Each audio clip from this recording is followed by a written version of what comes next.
snake oil salesperson image, which used to be there maybe in the 19th or the 20th century, that has gone right now because today there is a lot more information than what people in the wild west had when that snake oil salesperson image of a salesperson came in.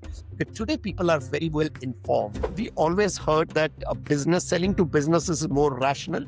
But that's not really true. Selling to business also has a lot of emotional angle to it. It's not about the skills and qualification. It's all about the hunger and the attitude that you have. Because sales is about attitude, about the hunger to create something new and build a relationship. One thing I see is when people grow in the hierarchies within sales, they become out of the market. They don't start talking to the customer. They feel that, I have these people who will do it. Why should I do it? I should rather manage them, review them. It doesn't work like that. You have to get the pulse of the market, no matter what you are, what level you are in. That makes a difference between a successful salesperson and unsuccessful one. Salespeople should work in marketing for some time, and marketing should reverse their roles. They will appreciate each other's challenges. The thing is, the line between sales and marketing is getting blurred day by day. What used to be marketing function to get leads, now what is happening is leader has to be an enabler. The leader has to be an enabler. He or she has to be the inspiration. He or she has to build the drive. The coach and the trainer has to show the way in terms of the process, methodologies, motivation. Sales Playbook is a guide that helps salespeople position in the market from every perspective, at every stage, whether it's prospecting, lead generation, opportunity creation, deal closures, and even account management.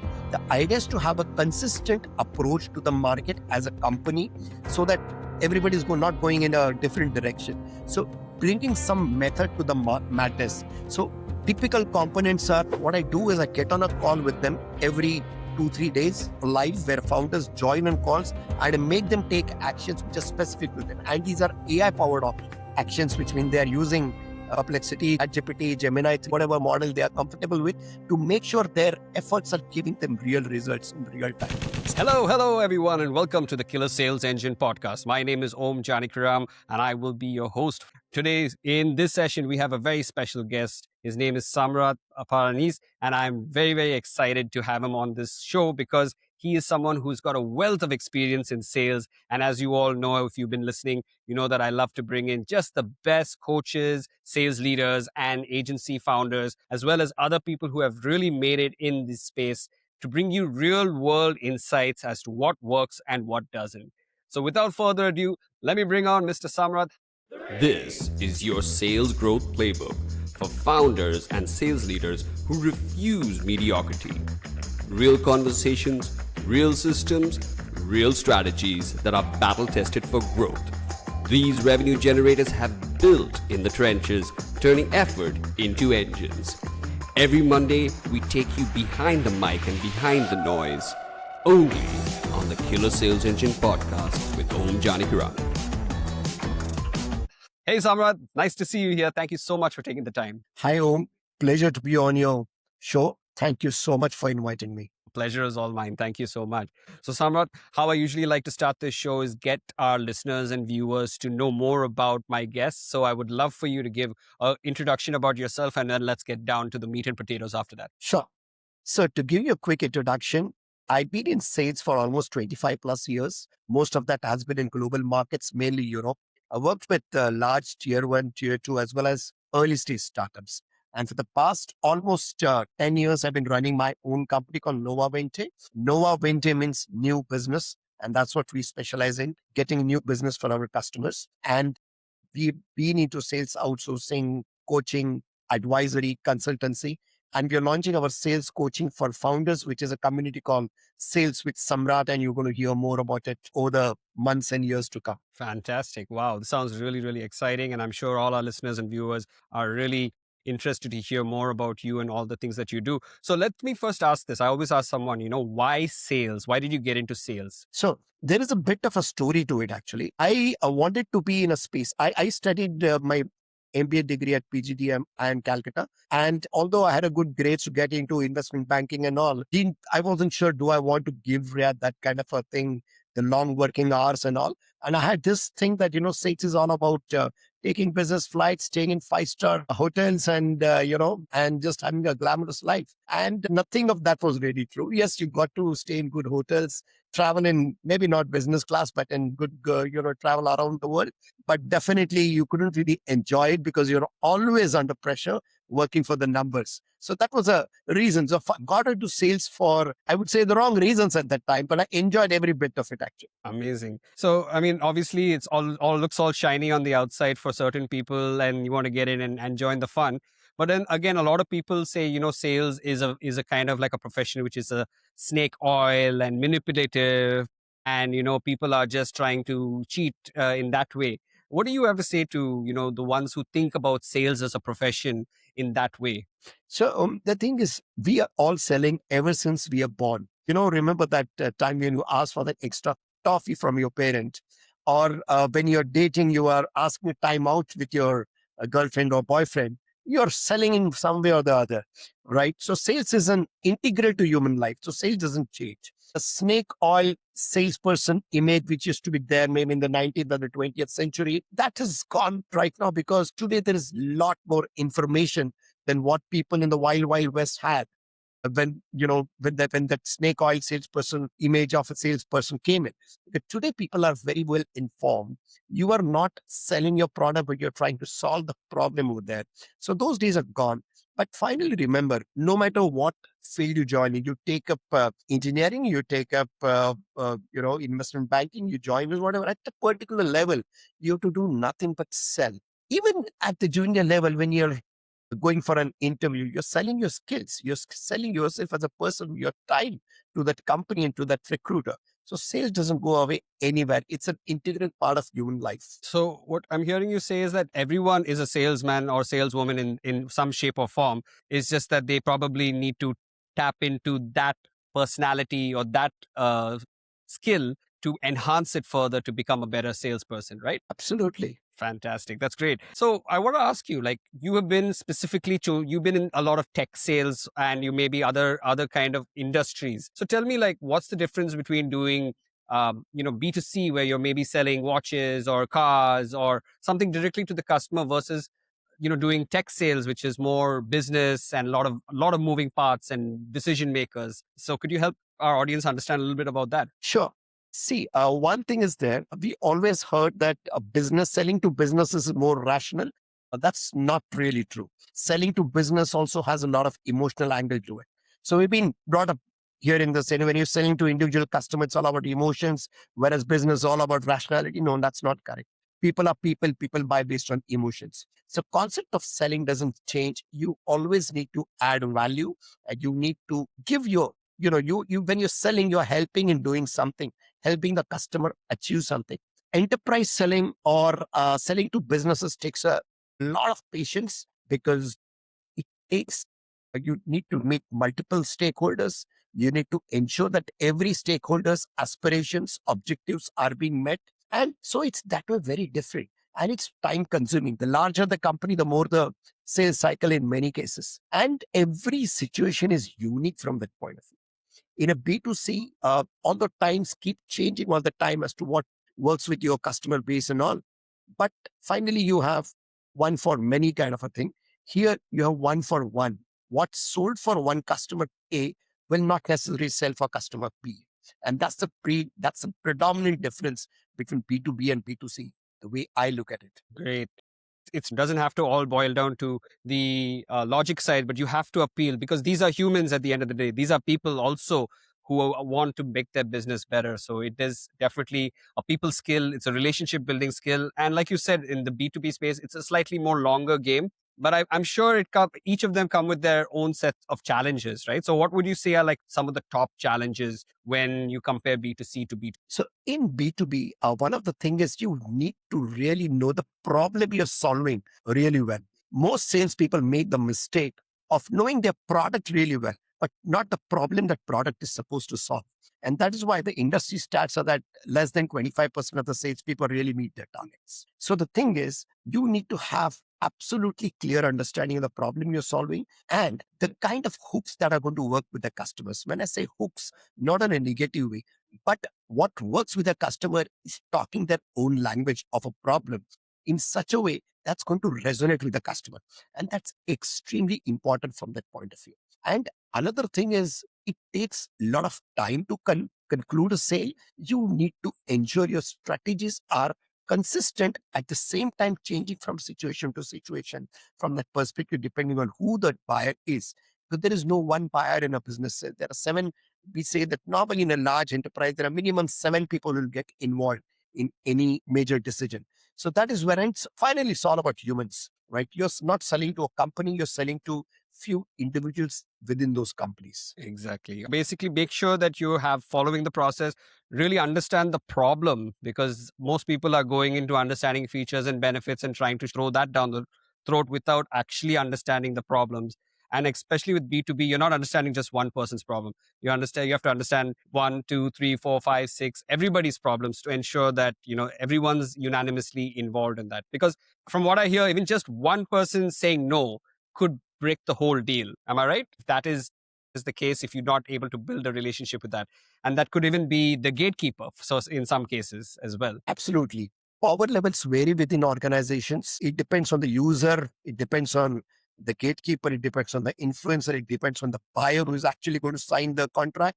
So it really depends. Finally, if the people who are going to actually use that particular product, and typically these people tend to be maybe junior to mid-level, right? If they're not going to like your product, they're not going to, the company is not going to really buy, because companies do not want unhappy users within their company, because it's going to affect their employee satisfaction and everything. So yes, there are multiple aspects of it. And you can't keep everyone happy. I won't say that everybody has to give 100 out of 100. That's not possible. But you have to manage those power politics really well in terms of what each one is looking at. Some people do have a veto kind of a thing. For example, if you're buying a product that is non-compliant with something, obviously the head of compliance is going to say, hey, sorry, it's not going ahead. And no matter how great the product is, not going to work. So you need to find those kind of levers which are there, which are extremely important, kind of that B2B enterprise sales. And that's the most important thing. The dynamics of who are the different players and what are their aspirations, what is it that they are individually looking for in that particular purchase. And that's most important. Definitely. And that's like you said, you have to really keep your eye on the ball in multiple places. And that's what makes a great B2B salesperson. So I have to ask you, you are the co-founder and chairman of Novavente, which looks like an amazing company that helps businesses with their sales and their processes and their people.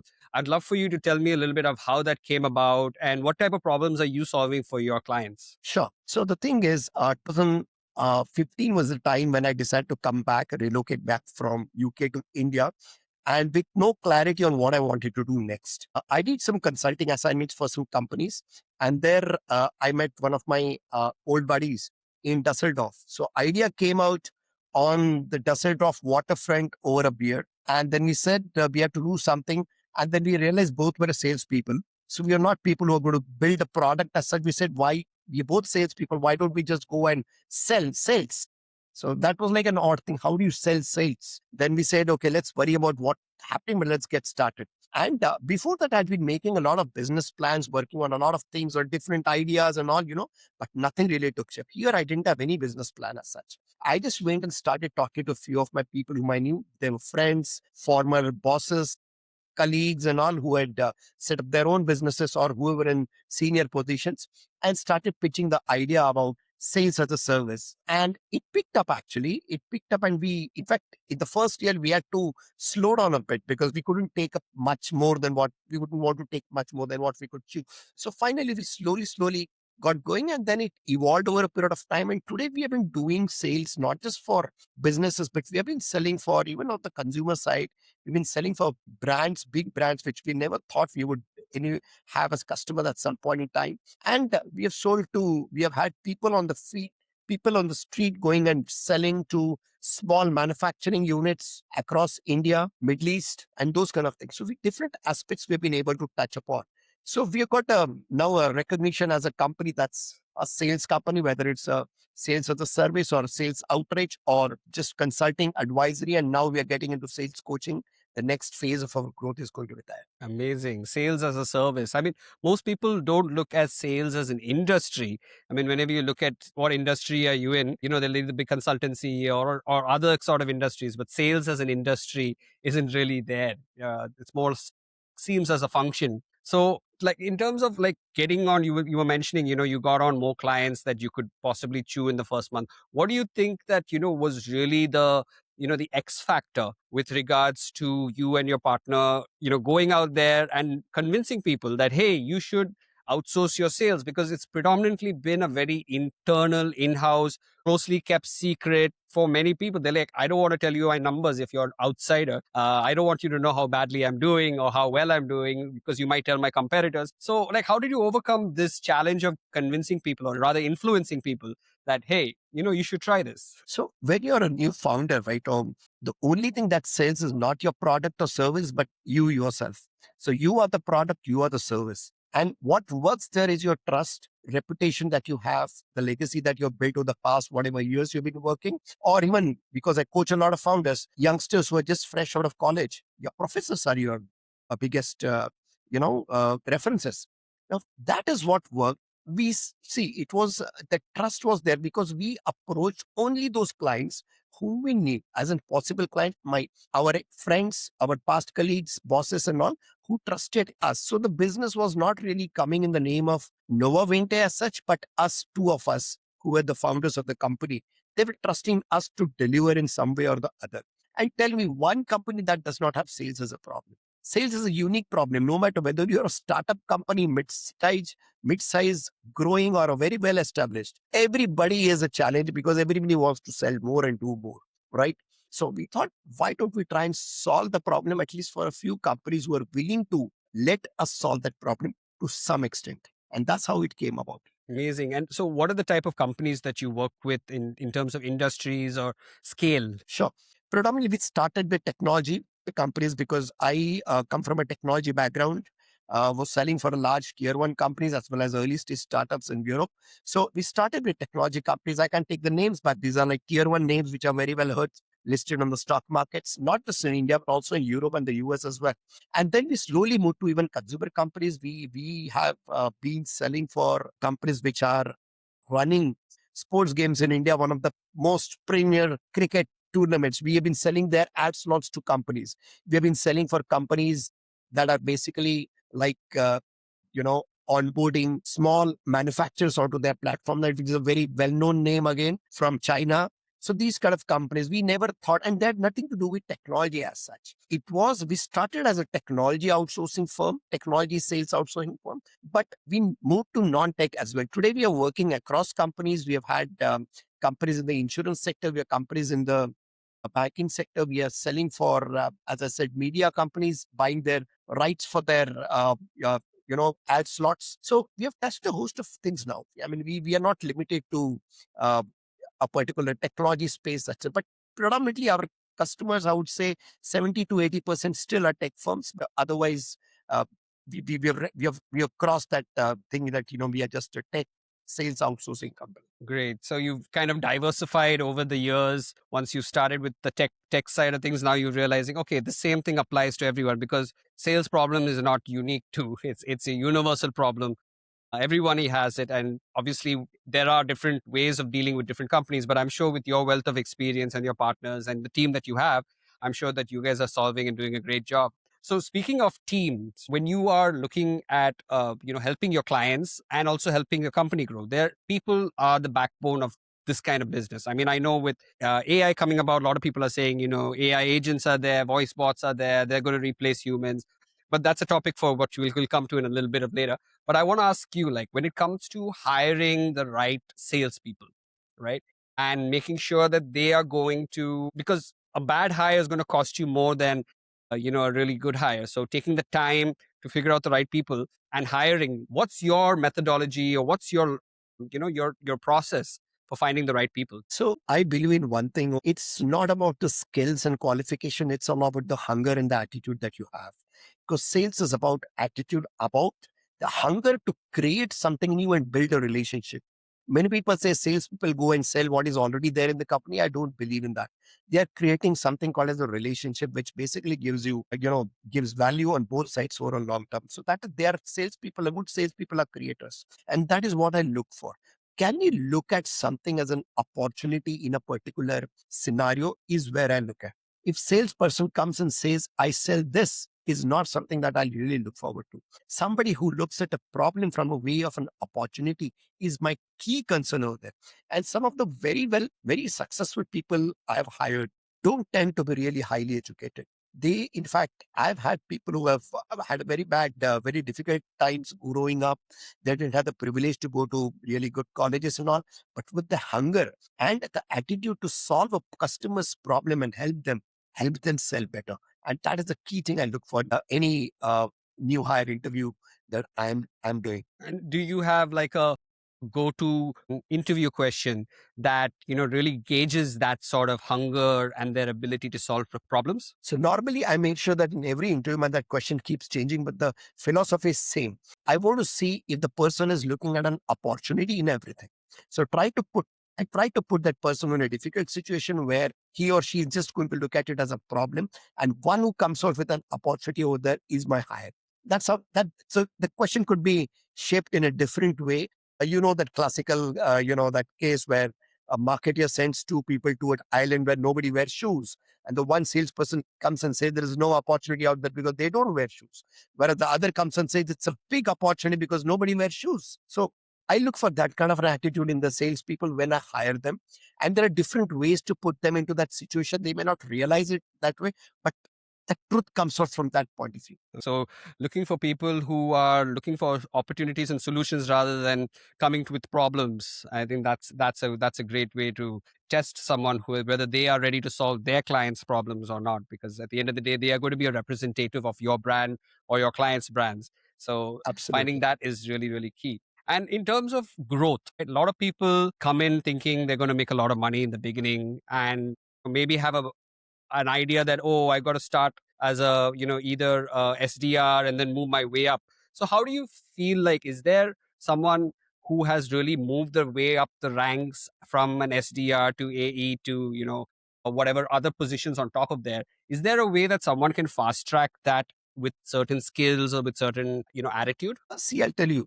Firstly, not everybody has to start at the SDR level, but I do believe you need to do those activities that SDRs do, because then the account executives know exactly what is happening when that particular SDR is trying to reach out to people and set up those initial discussions and all. So I believe that the salesperson's role as far as SDR is concerned doesn't change no matter whether you become a VP or anything. As far as the skills are concerned, what I would say is keep learning in terms of how the market is changing. Rather than learning about your product more, learn about how that problem is being solved by others, how your competition is keeping up.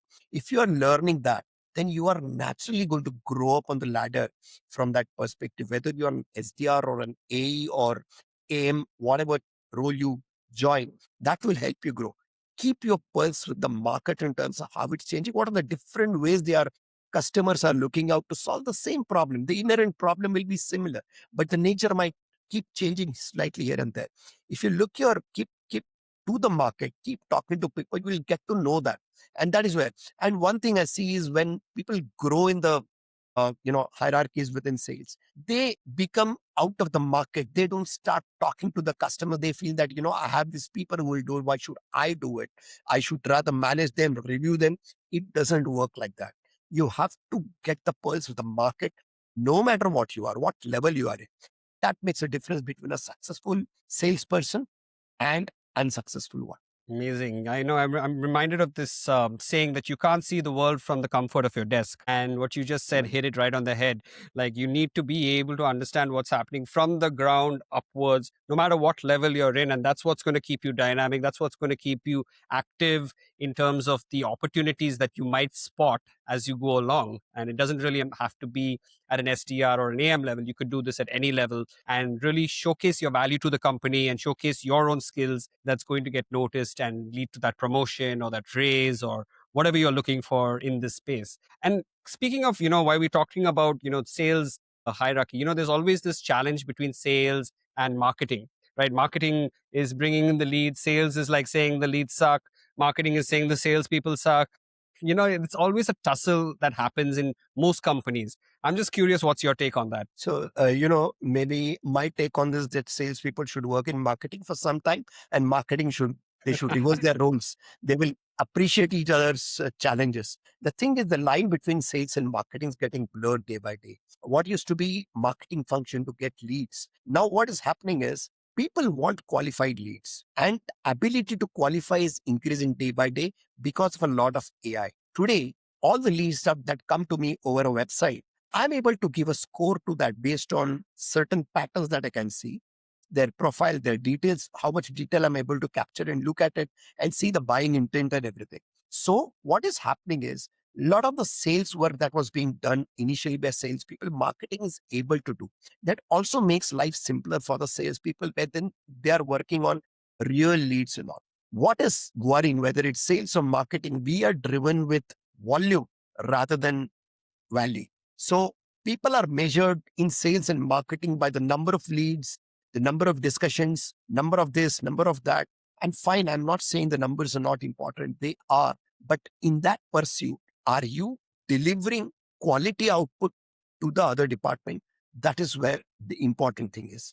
And that is where you have to measure each other from that point of view. So marketing, sales, that tussle will continue.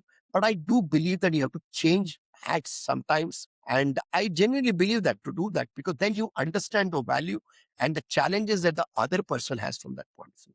The role doesn't change. Finally, everything has to be linked to revenue and growth for the company. So you'll have to make sure those parameters are linked in some way or the other. Just that how you measure it is very important. You can't just purely measure it with activity. And that's where the crux of the thing is. Yes, I completely agree. Changing the hats would be great. Like this is your job for a day. You walk in my shoes and see how I feel, and vice versa. I think that would really humble a lot of people to be like, okay, yeah, I trust what you're doing. Correct. Amazing. So let's come to the point of, where we come to now, the being the trainer, the leader, the coach, right? Now, once you have a team, once you have people, it's not only about the numbers and what's happening with terms of the product and everything, but it's also the motivation, the mindset, the attitude that could also just throw everything into a tizzy. Just one bad hire or just one demotivated person could bring down the entire system, possibly. That's one challenge. I'm curious to know, as a sales leader, what are the kind of things that someone needs to be able to do? And do you believe that, a sales trainer and a sales leader should be separate roles or the same role? No, definitely there are separate roles, because the trainer or the coach, training is different from coaching again, is something that is brought in from a process methodology perspective. Sales leader has to be an enabler. The leader has to be an enabler. He or she has to be the inspiration. He or she has to build the drive. The coach and the trainer has to show the way in terms of the process, methodologies, motivation, and again, helping the leader succeed. So I wouldn't say it's a 0-1 thing. There has to be a little bit of everything in the leader actually. And that's the best way it can work. Now, the thing is, right, where things go wrong, and I quote this often, is in sales teams today, less than 25% of the salespeople are really meeting their targets. And that's really worrying. And one of the basic problem is people start selling too soon. People start selling without laying the foundation. It's like trying to construct a building without getting its base ready. So, I always tell everybody, no matter what stage of your journey you're in, you might be an early stage founder or a very well established company, you need to have a sales playbook. Building a sales playbook allows you to do your research internally into the customer, yourself, and the fitment that you have as a solution provider to the market. So building a sales playbook is a very key, and that is about laying the foundation. So, and that is where I think a sales leader has to wear that hat sometimes of a coach or a mentor. And sales coach has to help the teams build those playbooks or lay the foundation. That is why the roles seem to be meshed from that point of view in terms of leadership or coaching and mentoring. Although there is a value in having separate roles, it meshes. They have to work together, and a person has to play different hats at some point in time. always. Exactly. And one thing that I've noticed a lot, when a new sales leader, speaking of playbooks, when a new sales leader comes in, he comes in and tends to change the playbook completely. And then the team needs to relearn, or the team is already set in its ways. Like, what are your thoughts on that? Should a leader just come in, see what's working, and then change the playbook, or just come in with a fresh and say, throw it out and start a fresh playbook? See, first of all, sales playbook is a dynamic document. It has to keep changing every 3 months because market signals keep changing, market noises keep changing, competition keeps coming in, positioning statements change. Sales leaders, when they come in, and not just sales leaders, any leader who comes in at that stage wants to show that I'm doing something different. And they start by changing this and changing that just for the sake of it, many times. That's not the way to do it. Sales playbook has to be worked along with the sales team because they are finally talking to the customers directly. Not just the sales teams, even people at the operational level who are interacting with it. Anybody who is interacting with the market will be able to help shape the sales playbook and the next version of it. So sales playbook should change. I typically believe that every 3 months you should go and look at the sales playbook. But changing it completely, that's not the thing. You have to always keep building on it because it's not that everything is going to be wrong. It is just that you have to keep changing certain messaging and everything and how it fits with your ICP, your market, and the value proposition and everything. And you have to see what is working and what is not working actually. So I wouldn't say they should look at changing the whole thing. They should look at modifying it and coming out to the next level, building on what they already have. It's not that they've been doing everything wrong, right? It doesn't work like that because playbook is one thing. This is a foundation. After the whole lot of implementation is there and everything needs to be working seamlessly to get that successful revenue growth for the company. Well said. So my question, for the benefit of the people who don't know what a sales playbook is, could you mind explaining it in just a couple of sentences, like what exactly it comprises of? Sales playbook is a guide that helps salespeople position in the market from every perspective at every stage, whether it's prospecting, lead generation, opportunity creation, deal closures, and even account management. The idea is to have a consistent approach to the market as a company so that everybody's not going in a different direction. So bringing some method to the madness. So typical components are: what is the problem statement I'm solving? What is the kind of ideal customer profile for me? What is the route to market to that ideal customer profile? What is the messaging with which we should go? How we should address the objections? How we should qualify the opportunities? How we should close those opportunities? And how we should build long-term relationship once we then have them as a customers. So there are two aspects to a playbook. There are certain rules which are set, like for example, pricing and all. Every company has a different pricing approach. At the same time, there are certain things which are specific to the market. So my playbook, if I'm addressing a specific sector, like a BFSI sector, is going to be different, slightly different from the one my colleague who is addressing the telecom sector, because the markets are different over there. But basic things which should be the corporate level would remain the same. So that is what a playbook. It's a foundation which helps sales playbooks, customers, salespeople sell better. And I always have two versions of the playbook I tell all my founders. One is a playbook that you can read daily. It is like your daily codex. Read it before you start your work. Other is a sales playbook. Keep reading it once in a week or once in a month kind of a thing, which is a detailed one actually. So you need to keep reading because that helps you keep grounded with the market and you also know how to improve it. But keep changing it every 3 months. Very, very, very good insight. I love that about the daily playbook and the monthly playbook. And that, I think, is something a lot of people are missing from what I see. And it actually reminded me of something very interesting that I recently read. The Unacademy owner said, that the reason that they weren't able to adapt and the downfall was because their competitors stole their playbook and implemented it much faster at a much cheaper rate. And they weren't able to adapt as fast. And that was the reason, apparently, for their downfall. I mean, you feel like if someone gets hold of a really good playbook, do you feel like if they've been like learning that under you, for example, and they come and take your exact playbook and start competing with you, do you feel like if they're smart enough, they can actually do that with any company? No. Everybody's implementation ways are different, strengths are different, your channels are different, your strengths, the relationships that you have in the market are different. So just having a playbook is not going to change the game completely. Playbook is like a foundation that I built for myself, and I have to work on it myself. Yes, somebody might get a bit of a head start by stealing a playbook, but they cannot sell on the basis of that playbook. Because if I say my value proposition to the market is that I help you build software faster, am I really able to build it? Not really. My value prop could be that I build a software that is the most efficient one or whatever. In that case, that is going to be my message to the market. So I cannot just take and steal somebody's playbook and build on it. Yes, it is not about playbook is first of all not a business idea. It is a method about how you sell, who you sell to, and what you sell, right? What way you sell, those kind of things. And that's going to be different from each company. So I don't think stealing a playbook is going to make anything. It can just give you, maybe it might be just a research book for you to get an idea of what that particular competitor is doing. Nothing more than that. You have to build your own playbook. You have to build your own playbook. You have to make it your own. Copying is not going to get you very far.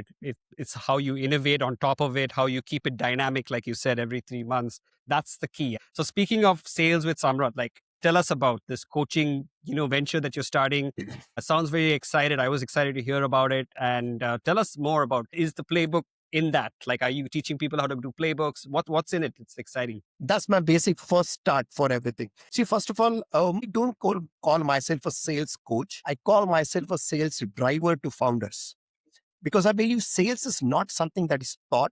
It is something that is to be driven. Because you can read 100 books about selling. You can watch 1,000 videos and just go to YouTube and put any sales topic. There'll be 1,000 videos out there, right? Does it mean that watching it is going to help you?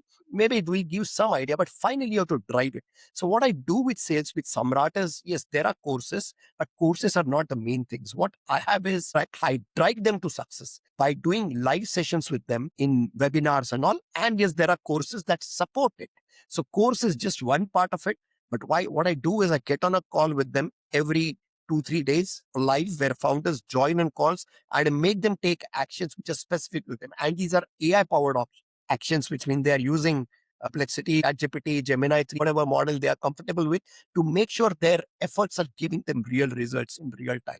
So what I'm doing is Sales Playbook is part of it. But apart from that, my flagship is a Sales Igniter Blueprint, which is a 90-day transformation course for founders, where founders in 90 days, if they follow by methodology and bring some method to the madness and do those actions, they'll be able to see a transformation in the way they are selling over those 3-month period. Amazing. And with your real world experience, I'm sure you're offering a lot of value for them to be able to ramp up quickly and get very, very often, in teams, you have the stakeholders, then you have the leadership, and then there's the management, and then there's a whole bunch of other moving parts that kind of sets maybe the vision and the challenges upwards, but sometimes they forget to look down. They just say, okay, this is the way it has to be. Can you shed some light in bigger organizations, mid-level organizations, even small organizations? Like, what's the best way to manage expectations? See, one thing is that, firstly, it's a very good question. And that's something which small, big, large, all organizations have that challenge. One is we want to always hit our numbers which are given to us from the top. And that's the problem. Most of the time, a lot of top management is not in sync with what's happening in the market, because the market, actually, the people who are having feet on the ground are junior, who are the junior at the mid level. So just because the company wants to achieve certain targets doesn't mean that's going to be achievable. You have to consider the market realities. You have to consider what is it that the competition is able to achieve and work out a number that is good for the company as well as the individual salespeople. And it works both ways. You're not on the two sides of the table. You're on the one side of the table. But one thing is that there has to be a logic to whatever numbers you agree to commit to the board. There has to be a logic, and it has to reflect the real realities. Like, for example, there is a war going on in the world. It's going to affect the price of fuel and everything. Now, in that case, you have to see how it's going to affect your business. So you have to be realistic about it and then communicate those numbers. It cannot be a top-down approach fully. It has to be an approach which is defined by the market realities. Exactly. And how does one validate those market realities? Because a lot of people say, oh, these are just excuses. You guys are just underperforming. Fire the salesperson. And this is something I hear a lot. And what do you think is, the actual reason why people should fire underperformers? Is it an underperformance issue or is it a leadership issue? It's a combination of both. See, first of all, underperformance begins with the wrong hiring in first place. Okay. You might hire people who may not be right for that particular role. Just because you have targets to meet in terms of the annual numbers, you want to just have a team on board and then worry about other things later. People look at hiring a team like buying some time with the management to get them to deliver and then worry about it later after 6 months when they don't perform. The thing is, you have to get the right people. That's one thing. And you have to set the right expectations from them and be an enabler to them to ensure they are able to do their job and meet the numbers that you set out, jointly agree with them. So the problem is, it's not about firing. Yes, you need to do some firing at some point in time. And I won't deny, I have fired in some cases where people are not learning or willing to change, willing to adopt. And that is where my problem is. If people are going in the right direction towards their goals, I am pretty much sure that, they will be able to reach the goal.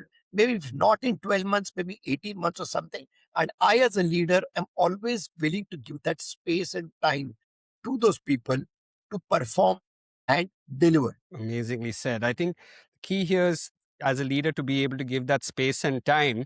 But a lot of people believe in hire fast, fire fast methodology and, having someone go on to PIP, very quickly, or, basically if someone's been a great performer for some time and then they suddenly start to dip, then immediately axe them. What's your opinion on micromanagement and empowerment? Thing is, there are two things, and there I've seen leaders both end of the spectrum. There are some leaders who would just see their team to review them and then go off and say what you need, and they'll try to see if they can help.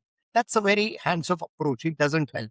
Empowerment is about enabling people and then letting them take decisions, even if they might go wrong a couple of times. That is how I look at empowerment. Empowerment doesn't mean that they will not make mistakes. At the same time, empowering doesn't mean completely giving up, completely do whatever you want. That doesn't work. But really, as a leader, you need to be sure that you are enabling them with the right strategy, tool, guidance, vision, and everything. At the same time, making sure that you are supporting them through the process. You have to be their coach. You have to be their guide. You are, as a leader, you can't just be purely reviewing. If your reviews cease to be about guiding, mentoring, coaching, then it's not leadership. You're just another manager. And that doesn't help really. You have to be a leader and not a manager. Got to be a leader, not a manager. And this really helps when it comes to the team that you're leading and you're guiding. But what happens when, there is a CEO or there are investors involved who just say, you are the leader. I don't care. Get me the numbers. I'm not going to coach you. I'm not going to tell you anything. Do your job. Like, how do you kind of have someone like a leader respond to the stakeholders who have put him in charge and the team is not performing? Like, what kind of dilemma is he in and how should he handle that? So, there's a reason a CEO is a CEO, and the CEO is paid a lot of money. There's a reason. And one of the reasons is to manage expectations on both sides, to ensure that you are committing those numbers which you believe you can deliver and get them delivered by mentoring the team, leading the team. Now, if you have basically, something when you started the role, or maybe you've raised funds and you promised something, then I'm afraid it's something you have to deal with that problem mess you have created. You can't cascade that on your team. Your team cannot be responsible for the wrong, expectations that you have set. So to start with, it all it starts with setting the right expectation, whether it's with your team or your management or your investor or your board or whatever. Set the right expectations, but don't hesitate to take actions provided you've given them ample opportunity and the guidance and the coaching that is needed to help them perform. So it can't be just, I'm giving you 6 more months. You give 6 more months, but then let's work together. It's not a problem. It's not about offloading the problem to your junior team. That's not going to work. Yeah, I think that's where people have to ever say, like, is this something that we're doing together, or do we just look at them as numbers on an Excel sheet and get to the root cause of why maybe something is not happening? That's absolutely great, Samrat. And I think a lot of CEOs, investors, and leaders need to really hear this because, again, they feel like they're hiring somebody to just sort of offload their problems onto and say, this is not my problem. In fact, it has to be a shared responsibility rather than pointing fingers as we down the line, which is typically what happens, is what we're seeing. Correct. And there is also another point that I was very intrigued to know about is follow-ups. A lot of people tend to miss this very, very important step, thinking that there are fresh leads coming in all the time. Let me just convert the hot people. And I see this a lot in the B2C sector, especially. B2B, yes, every lead is potentially a big fish. But then again, a lot of people are like, hey, they don't have funding, or they don't have, that they've not been around for that long. They have this certain idea in their mind that maybe it's not worth following up.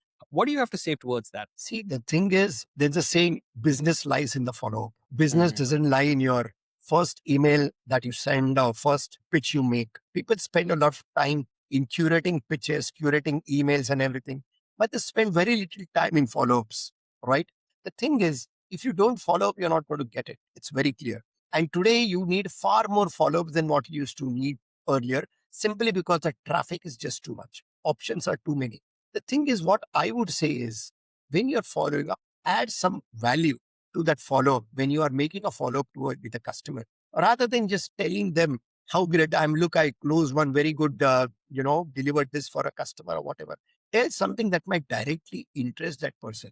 It may or may not be always, it doesn't have to be salesy. It doesn't have to be to do with what you are selling, but something related to it. Maybe a link which is relevant for that customer may or may not be relevant to you, but I just came across this typically about something about your industry which I thought might be of interest to you. That's a follow-up. People will remember you for that. If you keep following up with standard, just following up, just checking in, just bouncing this mail on the top of your mailbox to to get your response, those don't work actually. Follow-up has to be value added. Every follow-up, and typically, see, earlier people used to follow up for, you needed to follow up 7 to 8 times. Now it's more actually. So, but people give up very early. People give up in 3 or 4 follow-up attempts, and they say that it's not going to work. Exactly. I think that is something also now. AI is also something which people are starting to rely more and more upon, but forgetting that the human connection, building a relationship, is actually at the very center of the sale. Without that human connection, without that relationship being built, without adding value, like you said, rather than thinking about the sales don't happen that easily. And I think that is something which you've just highlighted in a very great way. So that, I think, is something which a lot of people are lacking in terms of the strategies and the actual way to do it. They're just sort of relying on their gut instinct and just kind of shooting from the hip without a clear split strategy. So that's amazing. So if anyone out there is looking to, better their skills and to really get it right, what is the best place to find you? LinkedIn. I'm on Insta, YouTube, but I'm not that active on Insta and YouTube. But LinkedIn, I'm quite active. LinkedIn is the best place, but I'll be soon launching the saleswithsamrat.com. And through that, we'll be launching our courses and memberships. So best is to follow me on LinkedIn, which is Samrat Parasnis. Fantastic. Thank you so much for sharing that. So Samrat, usually I like to end my sessions with a quick rapid fire round. And this could be something you just on the top of your head, whatever comes out. And if you'd like to share why that answer, please feel free. All right. So here's my first question. What is your most favorite book? Atomic Habits. Atomic Habits. What made it so amazing for you? It changed me because I realized I was not really doing full justice to myself because I was not following good habits. So the moment I started following, and not that I follow it to the tilt by everything that's there, but it put me in a mood that put me in a total groove that, success is about doing boring things repeatedly rather than trying to do innovative and doing things very interesting. But success is quite boring actually. You have to do the same thing. If you have to drop an email to 5 new prospects on a daily basis, it can get boring after a while, but you have to do it because that's where you get success. It put me in a groove that I started following those habits and started tracking my habits, most important. Amazing. Yeah. And that's something which a lot of us forget about or don't even actually get into. So that's an amazing book by James Clear. Fantastic. All right. Next question. If you were to be stranded on a deserted island, what is the one thing that you would take with you? My yoga mat. Has yoga been helping you in your life, in your sales? Absolutely. So when I started my sales career, I was full of anxiety, chaos, or not able to focus on a particular task or something because I never knew whether everything I do, I would say whether this really going to help me. I make a cold call. It doesn't help. 99 out of 100 calls don't work. So I had become very demotivated. I picked up yoga almost, I think, 6, 7 years after I started my career. And that changed my life completely. Calm, composed. So that's like, for me, that's the first thing I do after I wake up. Amazing. So all of you guys in there, girls and guys into sales, you want to reduce your anxiety, or maybe a little bit less white hair. I think yoga is the way to go. Great. Absolutely. Next question. Like, if there was one personality out there that you could meet, dead or living, and if you could meet that person, who would that person be? Steve Jobs. Okay. Amazing. Tenacity that the person has had. I mean, look at it, the failures he faced, during his entire career and still bounce back with a bang. It is like, I remember the dialogue from Bazigar, हारी हुई बाजी जीतने वाले को बाजीगर कहते हैं. He is the bazigar. I mean, you read his books, you'll realize he has gone through so many things, right? So that is something that really helps me. I would love to meet that person. He's not there anymore, but still. Amazing. Yeah. And I was reading a book, I think it was Beyond Entrepreneurship, where they talked about how Steve Jobs went through different phases as a leader. And a lot of people remember him as in the early years when he was more, arrogant and hot-headed. But along the years, he kind of learned how to, channel his energy in the right ways. Even though he still had that same sort of stubbornness, he was able to channel that with the right people. And I think he's a real testament to some of the great people out there. Fantastic. Last question, Samrat. If you had to share words of wisdom to the entire community out there, and this would be your legacy that you would put out there, what would that be? So number one, set the foundation before you start selling. So I have this philosophy that there is a timing to everything. Don't start selling too soon. Start with the foundation of why anybody should buy you or your product. And once that is there, that is when you start the actual activities of doing sales. So that is, you can't put, implementation before laying the foundation. Just like while building a tower, you first need to lay the foundation. And that is the philosophy I've lived with. You need to get to it. You need to quickly lay the foundation. It won't be perfect for sure, but you can improve it over a period of time, but you have to lay the foundation first. Amazing. And that is Samrat's words of wisdom. Lay the foundation first. Make sure you get that right before you start selling or pitching or anything like that, because people trust you based on a strong foundation. Thank you so much, Samrat, for joining me on this session, the Killer Sales Engine podcast. It's been an absolute pleasure. Is there anything that you'd like to share before we close this? Just, one thing, believe in selling as a service to help your customers. Just believe in helping them and sales will happen. Help and sales will happen. Thank you so much. Thank you everyone for listening. Don't forget to subscribe. We will see you on the next episode.